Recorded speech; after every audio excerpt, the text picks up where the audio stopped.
Hi friends, तर finally गॅलरीला grill बसवले, पण त्याआधी ईशांकाच्या 9व्या मंथच्या वॅक्सिनेशनसाठी गेलो होतो. तिला आता 9 मंथ कंप्लीट झालं आहे, तर लस द्यायची होती. तर जवळच असलेल्या हॉस्पिटलला घेऊन गेलो होतो आणि तिला मुलं दिसली की खूप आनंद होतो. तिच्यापेक्षा सगळी मुलं छोटी होती, पण तिचा आनंद वेगळाच होता मुलांना बघ.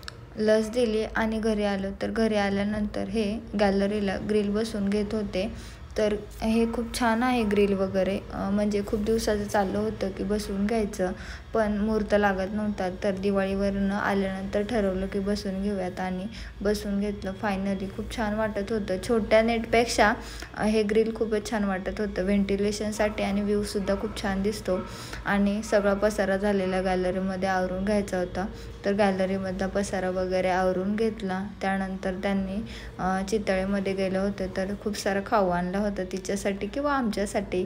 तर तिच्यासाठी नाचणीचा लाडू आणला होता, आणि चितळे बंधूमध्ये गेले तर हा उकडीचा मोदक आणतातच, खूप छान लागतो. त्यानंतर इकडे मी आळूवडी केली होती, आणि मी डीप फ्राय नाही करत, तर शालो फ्राय करते. सगळं जेवण रेडी होतं आणि जेवण केलं. तर भेटूया नेक्स्ट व्हिडिओमध्ये. तोपर्यंत बाय.